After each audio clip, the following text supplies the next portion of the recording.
Right guys, what's the crack? This is going to be a review of the Goldtone CB Carlin 12.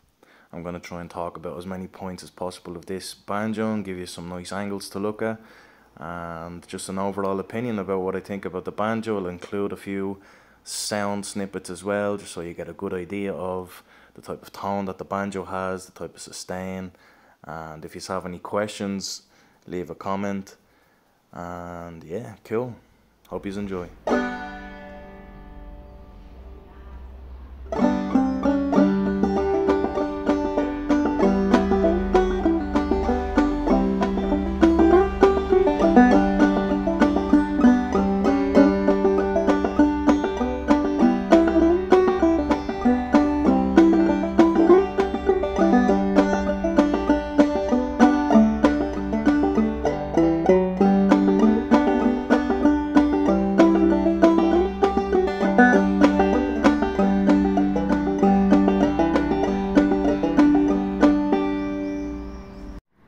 Alright guys, here we go. This is the CB Carlin 12 from Goldtone. I'm not going to get into what I like or what I dislike about the banjo in this part of the video. I just want to show you the banjo from top to bottom and try and get as many different angles as I can, because that's exactly what I wanted when I was looking to buy this banjo, was to just really get a good insight into what it's like, which is quite difficult. There's very few videos, very few angles. Even the pictures on the websites where you can buy these banjos, they're not quite clear. I think they're a stock factory picture of the banjo, and there's only one angle as well on top of that. So there's the far out view. I'll give it a little flip and then I'll tell you what the banjo has. Right, so starting from the top, we have, I think this is called a violin headstock. I'm not quite sure. If it's not, please correct me on that. The Goldtone logo, star inlay, maple finish on the headstock. Guitar style tuners. Here we have access to the truss rod. We have a bone nut, and we have a 0 fret. Here you can see is the first fret. We have a 0 fret, and I'll explain in another part of the video why that is a good feature. Here on the back we have the guitar style tuners. A little bit of plastic is coming off at the moment. You can appreciate that maple finish. Nice bit of grain. It's a gloss finish on the back of the neck, but it's not that sticky type of gloss, which is nice. Geared 5th tuner.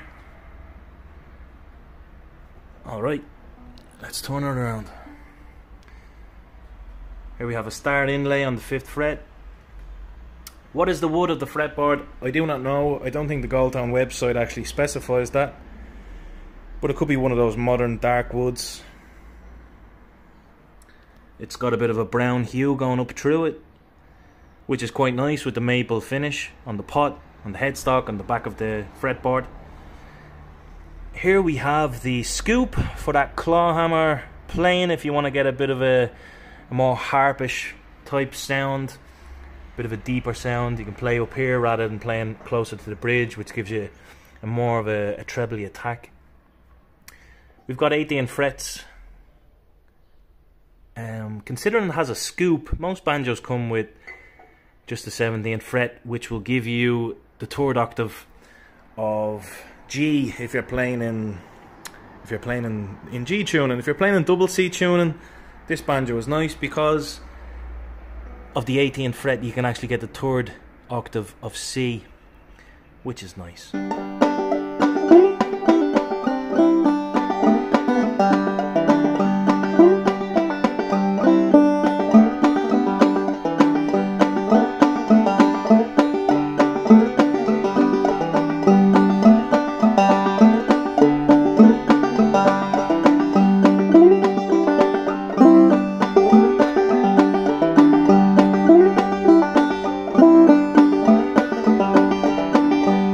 12-inch radius pot. This is 1 inch in diameter wider Just clear off that camera. Oh, sorry, it's actually the shade. I thought it was on the camera. It's 1 inch wider in diameter than a standard banjo, and what that does is it gives you a bit of a richer, deeper, I would say more of a mellow sound than a typical banjo. Alright, we've got an armrest to protect the flesh from these lugs here, which is a nice feature. Got a crown shaped tailpiece. Very easy to put the strings on as well. They just attach here, you put them through the loop and you send them up. That's it. Let's see. Oh yeah, the head. This is a Renaissance style head, and if you're wondering why it's transparent, it's because it hasn't got a frosted finish on the top of it the way, let's say, a standard banjo head would have. A frosted banjo head, they are usually like some sort of plastic layer sprayed on top of the head of the banjo, which gives it a punchier sort of sound, and this having a lack of that frosted head actually makes the sound a little bit more mellow. As far as I know, that's what I've read up on. Take a look here. There's that nice maple finish going through the banjo. Maple pot. Two what's this called? 2 adjustment rods. And what this does is it helps with the position of the neck, and it helps with the action of the strings to the fretboard.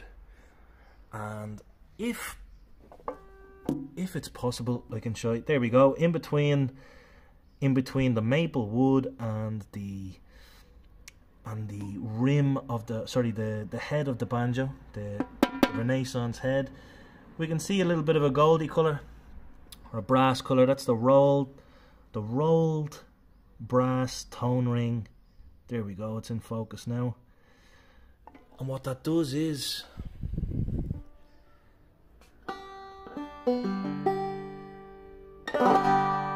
helps project the sound, basically. My old banjo didn't have a tone ring, and it's very, very notable the difference in sound and tone it produces. So there we go, guys, that's the Goldtone. Bit of a more in-depth look at the banjo, considering there's not a lot of videos out there like this. There are a few people giving opinions, but yeah, for me, buying this banjo, I was in the grey about how it would be when it arrived, when I took it out of the box. So there we go. I hope that has cleared any sort of doubts that you might have about the banjo. And I'll run through what I like and dislike about the banjo in another part of the video. So, see you guys. Bye bye.